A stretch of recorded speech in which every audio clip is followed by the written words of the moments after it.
Welcome to Who Invited Marketing, the podcast that gives marketers the inside scoop on how to level up and stand out. Today's guest is Emma Stratton. Emma is a messaging expert for B2B tech and an author. Her book, Make It Punchy, is a favorite amongst B2B folks. In this episode, we are diving into Emma's early career, her publishing journey, messaging exercises that improve communication, how to balance aspirational messaging with credibility, and more.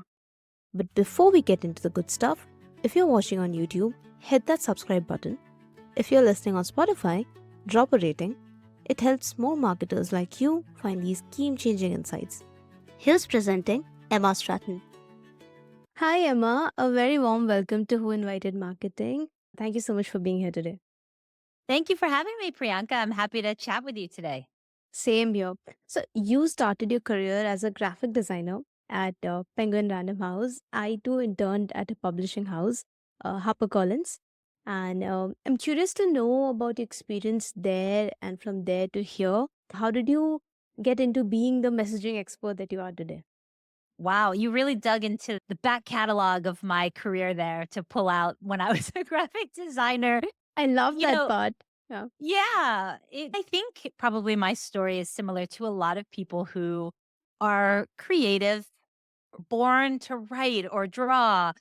And you think, what am I going to be when I grow up beyond an artist? I think for a very long time, I was really just trying to find a home for my skills. Growing up, I was always a writer. I could always write. That was the thing I was really good at, but I wasn't sure how I was going to make a living doing that. I finished my college in New York. So I was in New York City, and that's one of the most competitive places to get a writing job. If you wanted to work at one of the big magazines, you basically had to intern for free for a year and then hope you get a low paying entry level job. And so I enjoyed graphic design and I loved publishing and I wanted to write a book one day. So I thought, oh, wouldn't that be cool? I'll do design and I'll work amongst books. And I really enjoyed that. But right away, I knew I was like, this is not the job for me. I don't want to work in a building like this every day. I want something else. And so from that point on, after I left that job, I went on a journey of just trying to find a way to make money writing. And I did a lot of things. I moved to the Caribbean for 6 months and I started doing travel writing, reviewing hotels as freelance. And then I got into journalism. I moved to the UK and I was an editor of a teen magazine. And I wrote a lot of articles and I learned a lot about writing. And it wasn't until I got a job in brand marketing where I was a writer creating tone of voice for consumer brands and learning this idea of having a voice for a product and trying to connect with people. And that was the first time I was like, oh, okay, this is cool. I can do this. This is something that I can do with my writing skills and I really enjoy. So I got into marketing and then I eventually fell into B2B marketing. I worked at an agency that only did B2B and I got a tech client and I knew nothing about tech. In my old consumer days, I was writing about toilet papers and shampoos and toothpaste. And now I'm writing about enterprise data management. And the difference was shocking. I was reading their messaging and I was like, oh my God, what is this? I don't understand. It's so complex. I don't see any humans in here. It's like the computers are taken over. And that was when I first saw that there was a real problem in this industry of communication, that a lot of companies, marketing teams were struggling to really simply communicate the value of their products and even communicate what their products were. So I got obsessed with that problem. I realized I could solve it. I just had a knack for making things simple. And I drew from a lot of my consumer background in connecting with customers. And so I followed that problem and I said, I'm going to just start a business where I just do that. I don't want to do anything else. I just want to do this. And a lot of people told me it wasn't a great idea. They're like, no, people would expect that to come from a full service branding agency or startups wouldn't pay for that. But I was like, I don't care. I believe that this is a meaningful problem and that people will care. And it took time. I started doing it and it took time to grow my following and my business. But over the years, we've all seen now that messaging is a thing that people are talking about now. And I will say, back when I started my business in like 2016, not a lot of people were talking about messaging, but I was shouting into the void. So, really, I got here, I would say, by following my curiosity, following my interest, and continually trying to find what was right for me as a creative person, as a writer, ultimately. So you started as the Carrie Bradshaw because New York and writing job. So yeah, I that's did. I think my first published pieces were concert reviews. So I was really into music, really into the music scene. I would go see live music all the time. And so I would write reviews of concerts for, I don't even know who it was. I can't remember now, but blogs, online blogs. My first published piece, I think, was writing about the mini disc player, which is like an old obsolete technology. But I was very much just writing. Like I didn't know where it was gonna take me, but I knew that I wanted to write. So, yeah, I had a cool New York years very long ago. and because you worked in publishing, I think everyone who works at a publishing house has this feeling that I want to become an author one day because I know I had that when I was editing the manuscripts that I wish I could be one day. So yeah. It's funny because I interned at Penguin and I got my first, technically my second job was at Random House, which has since acquired Penguin. But when I interned, Penguin was separate. They were down on Hudson Street. And I loved it. I interned with these three amazing editors. They were just so cool and smart, and I loved them. But they taught me if you actually want to be a writer, don't get into publishing, don't become an editor. And I saw that right away. So right away, I knew I do not want to become an editor because I would like to be an author one day. And I'm not sure if I'll get there if I am editing manuscripts. So that's when I decided no. But then I thought, oh, graphic design, I enjoy that. And I can still write and I can still get lots of free books and be around bugs, which is fun. Yeah, that was the first thing for me, first reaction for me when I went into the office of HarperCollins. There was so many books, and it was so amazing to just see the books. It's like a dream. It So is. It is, and then you could get there was like a book room and you could just yeah, get books. I'm like, "Oh my god, I can just get," and I've since given them away because 'cause I've moved so many times, but I used to have just everything. I used to have the best you have collection, a very but lovely bookshelf behind you. I do, so I Lovely just backdrop. moved.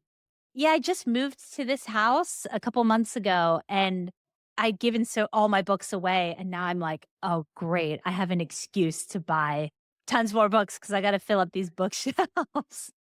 Yeah, amazing. Getting back to the conversation, what's the most unconventional way you've seen a B2B tech company differentiate itself successfully? I think when it comes to messaging, it's hard to differentiate these days. If we're just talking purely about messaging, because everyone is copying what everyone else says, it's unique to see a company that's, whoa, they're totally standing out.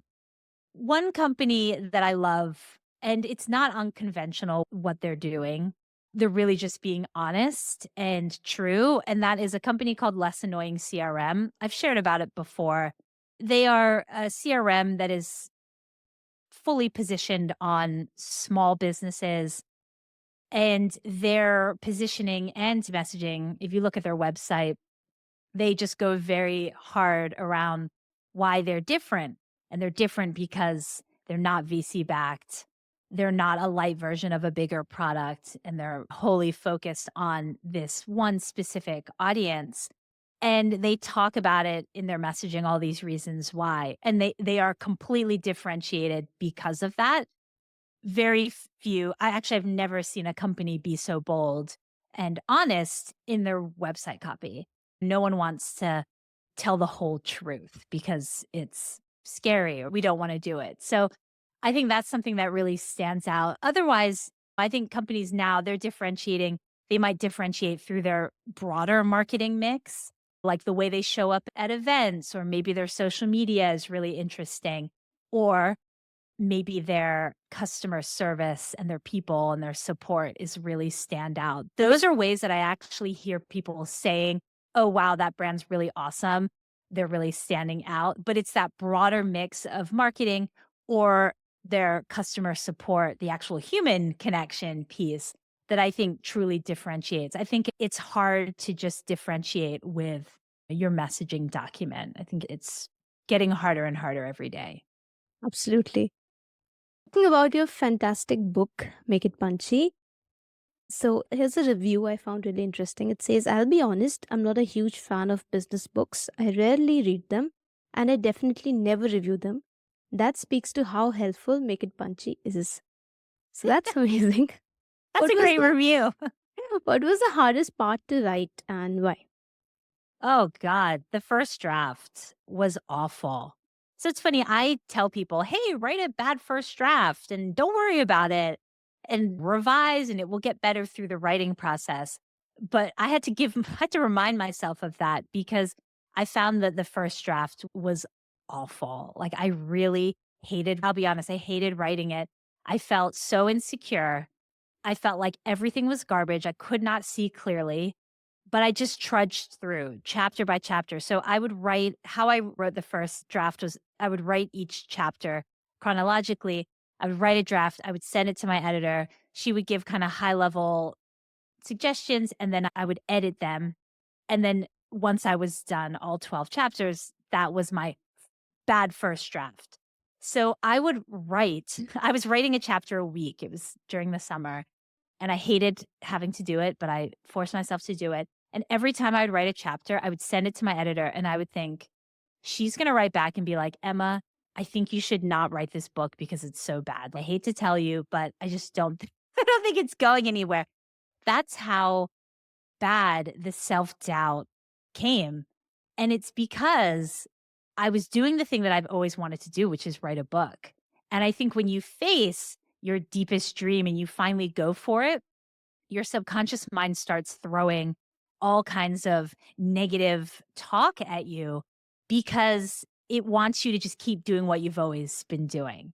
Right? It triggers this old ancient survival instinct where it's if you do something new, you're gonna die. So I had a lot of just like negative talk in my head, which made the writing process very painful. So it was like pulling teeth the whole first draft. But what I found was the second and the third and the fourth drafts were really fun because I had something to work with and I knew how to make it better. But man, it was a good lesson.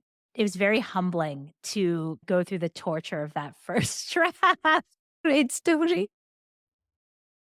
How should brands think about emotion in messaging? How much is too much? I think emotion is really important.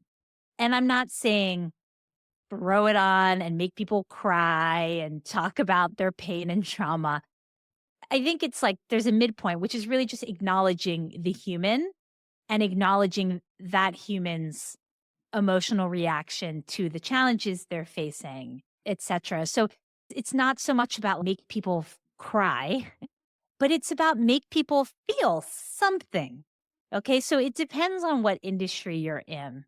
But I have an example. I worked with a cybersecurity company a couple years ago, and they had a type of protection.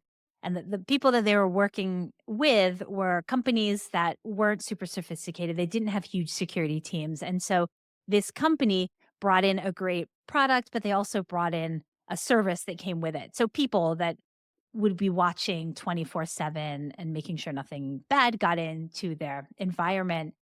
And when I interviewed all the customers, like these are technical people, but the overarching most common thing they would talk about was like, oh my God, I have weekends and nights back. They're like, oh, that's the best thing. I like no longer just get those awful calls at 2 a.m. or that kind of fear that I always have in the back of my mind that we're vulnerable somewhere. I don't have that anymore. It's so nice to have my nights and weekends back. And it was just such a common thing that people said that we made it one of their benefits about getting your nights and weekends back and not having that fear. And so that was not about making people scared or tapping into like negative emotions. It was just connecting and relating to the audience to where they were. It's, hey, we get you. We know this is where you're at right now. Here's how our product is going to help you transform that. So it's not about making people cry or feel happy or whatever, but it's connecting to the emotion that your buyer is feeling and seeing if you can mirror that in some of your messaging. Acknowledge it. Just acknowledge it. I think that's the first step. Understand what is the emotion they're feeling. That's step one. Then step two is how can you acknowledge that in your communications? And that's really how you want to think about emotion. Yeah, what I have seen is most companies are just so superficial that coming back to the point that you said earlier, that talk like humans and it's just like computers talking to each other. So mostly Yes. it's just that. So yeah.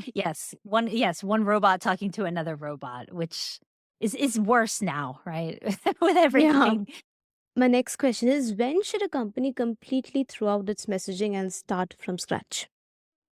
I think to throw it out is when you know it's not working. And in my experience, companies know when it's not working. The signs are like our marketing isn't landing at all. We don't have as many demos or we're not getting as many calls. Sometimes if the message is something that sales are using in outbound sequences that they'll know, hey, our outbound emails aren't working. That's one that's one time when you want to throw it out and try something new. And then the other time is when there's a significant shift in your positioning. So I'm not talking about like a new feature that you've added, but when you are changing who you're talking to or you're changing the core value that you're putting forward for your product, that's the time when you want to think about new messaging. So when it's not working, that's definitely toss it. But number 2 is there's a strategic change at the business level, product level. There's been a big acquisition, or you're shifting focus, or you're pivoting, or you're going after a different audience. Those are all times when you likely want to revisit messaging. Amazing. What's a messaging exercise that almost always sparks an aha moment for teams? Yeah, I think my famous, not famous, but it's definitely the most popular with people that I train. So I've trained at this point, I've trained over 2,000 marketers at teams around the world in my method. So this is the one that everyone loves, and it's say like you would at the barbecue. So say like you would at the barbecue is whenever you have some messaging that just is jargony, it's got that techie talk, it's long, it's not really saying anything. You know what I mean? Anything like that. You just want to think, okay, how would my buyer say this at a barbecue to a smart friend? How would they say this? And it's an exercise that helps you cut all that jargon and corporate talk and helps you use more casual, natural phrasing, which makes it more easy for someone to understand. But it also helps you connect with your buyer and tap into how they actually describe their problem and how they describe benefits and how they describe the value because the way customers perceive our product is almost always completely different from how we perceive it and how we talk about it. So, say it like you would at the barbecue is a great way to not only have more clear and casual conversational writing that's easy to understand, but it also helps you go deeper into what your customer cares about. So, I have an example. We played this game with a company that was training with me, and they were a customer data platform and so they were talking about their buyer would be the head of customer experience. And they were saying in their messaging, oh, they would want to drive alignment across their stakeholders. And I was like, or sorry, I think it was like get their teams aligned. And I was like, okay, I get what you mean, but how would they actually talk about this problem at a barbecue? Would they really say, I need to get my teams aligned? And they were like, "Oh, no." They'd probably say, "Oh gosh, all my teams have different data sets that they're looking at and they don't connect. And so they're just chasing different metrics. And I just wish I could stop all my teams chasing different metrics and get them all on the same page." And I said, "That is so much better than than you saying they just need to align departments. Like need to align departments is long. No one's getting excited about that. Even if you do have that problem, that phrasing is just not human. We can't really relate to it because we're not walking around talking like that. But we change the message to finally get all your teams chasing the same metric. That is really immediate. That's really going to catch a buyer's attention who has that problem, who is thinking that same way. So, say like you would the barbecue, just really can improve most messages quite quickly.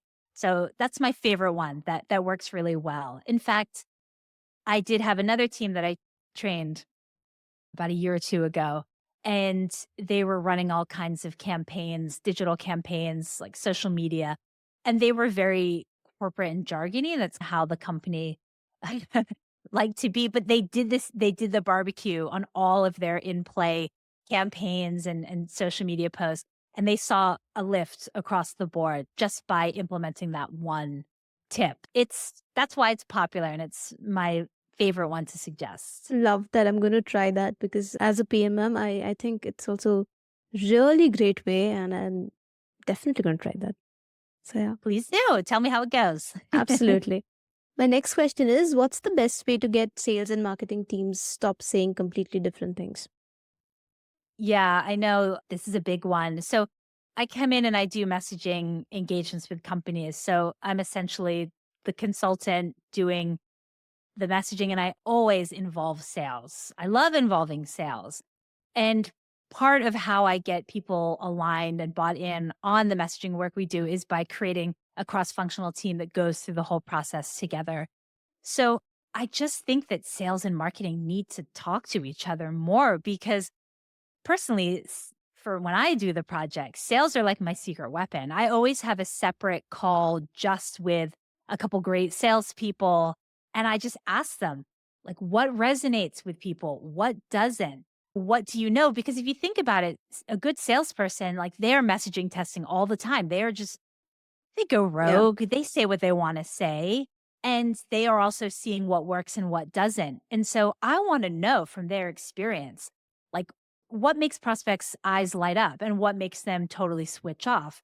That's gonna give me a head start. They always have if they're good, they always have their finger on the pulse of the prospect. I'm like, "What's the most common problem people are talking about?"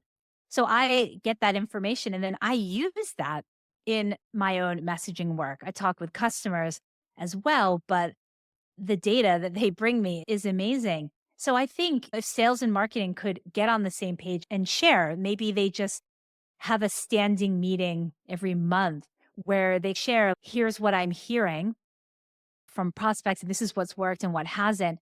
And marketing can take that and work it into messaging or some marketing, and then feed back to the sales team, hey, that worked, or actually that didn't work. And just have that dialogue so that you can go forward with a message. I think it's I think it's a missed opportunity to have the two siloed. I think it's a lot of doubled effort when together you could better find that one message that resonates and everyone could be putting it out there and you could be getting a stronger perception in the market. You have worked with high growth B2B companies. How do you get founders to stop talking in feature lists? It really it depends on the founder. That's where personalities come in. I found in my work, the people that come to me have already raised their hand because they know my company stands for. It can be very hard to convince a founder who is technical and is obsessed with the features to get out of it. So that's a tough one. You could read my book.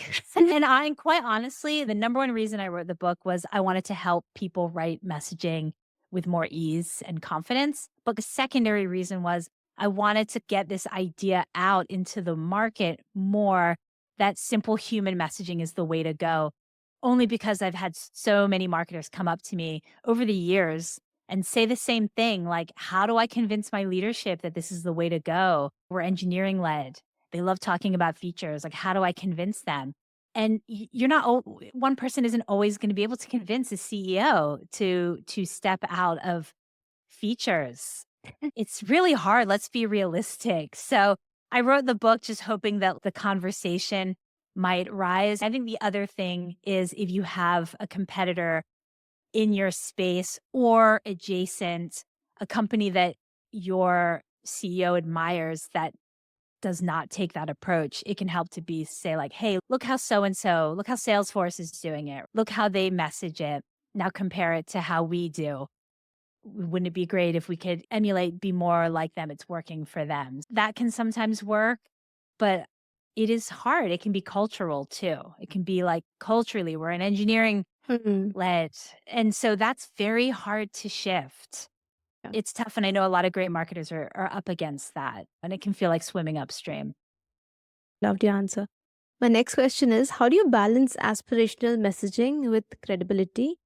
When does it go from inspiring to unrealistic? Yeah, I think you want to be credible. So I don't like marketing fluff. So I don't like the words transform or reimagine or game change. I think we are trying to always communicate innovation and newness. It's too far ahead of where your buyer actually is. I think in many cases, tech companies live in the future. They're like 5, 10 years sometimes ahead of their customers. And we message ahead into the future and it doesn't land because people are like, okay, sure, you want to transform my workflow, but I'm just here dealing with a spreadsheet that takes too long to update, for example. I'm not ready to transform my workflow, my enterprise. Can you just help me with a spreadsheet? So I think it's really important. You want your messaging to meet your customer where you're at, and you want to be honest. Are they just dealing with a spreadsheet? Likely they are. In many cases, the competitor is a spreadsheet. So you want to talk about how you can solve the problems they feel today. And you don't want to go and spend all your time talking about a big problem that they're not even equipped to even look at or care about. Now, aspirational vision message I know is important when you're trying to attract investors. So I know that's slightly different. If you're an early stage company, you're trying to get VCs. I understand that you want to be more aspirational and share that vision. So that's a side note. But for the most part, don't just lean on fluff or these innovation terms to try and tell people that you're doing something new and exciting. It's far more exciting for someone to understand how you can meaningfully help them with something that they know they need help with. So, really think about where are they and be honest, and then make sure your messaging connects with where they are today, not some future state that they may or may not get to. Amazing. Do you think B2B tech brands play it too safe with creativity? Absolutely. Absolutely. I think that people think that you can't be creative in B2B. There are some companies that are doing it. I can't think of any now, but I know there's some companies that do creative things with social media and their tone of voice, etc. But I think in general, B2B has a lot of room to be more creative. And I think that creativity, like that humanity as well, connecting with people and being human and real and authentic, I think that's something that companies can do. Let's stop hiding behind the business facade, like the serious formality all the time. And can we not talk about our shared human problems and how we can solve them? So I think there's still plenty of room to be more creative and human in B2B. Amazing. So we have arrived at the last question. So, what's one company that is killing it in messaging at the moment? I feel like I don't have a good answer. And I don't have a good answer because I'm actually not looking around at other companies a lot these days. I will do it if I'm working with a customer and I'm doing kind of competitor research, and then I will dive into their competitors in their market. It's funny because I, I should have I'm a messaging person. And so I should have a list of five, but I don't. I've had ones in the past and then they've changed their messaging since. So I used to say Intercom a couple years ago. I loved Intercom's messaging. And they went really close to the buyer. And they even used this sort of like handwritten script. And you read the messaging and it was like, I could see exactly who they were talking to, and it was so clear that they understood. And they were writing more on a persona level almost. I think they had ways you could toggle to who they were speaking to, and it was just spot on, and I loved it. But then they went away from that, so I couldn't use intercom anymore as my examples. One of these days, I'll find one, and then I'll use that. But for now, that is the honest answer. Please let me know if you have an answer to this. Just text me or anything. Of Love course, to I know. will. Okay, all right, Emma. We ended on this note. Thank you so much for finding the time and be here today with us. Thank you for having me. It's been a pleasure. Same here. Bye. Bye, everyone. If you found this episode helpful, do me a favor, hit that subscribe button on YouTube and drop a rating on Spotify. It really helps more marketers discover these expert insights. For episode updates and even more marketing wisdom, follow the Who Invited Marketing page on LinkedIn. That's where all the action happens. And hey, if you have any guest suggestions or topics you'd like to hear more about, let me know in the comments or connect with me on LinkedIn. Thanks for tuning into Who Invited Marketing. I'll see you in the next episode.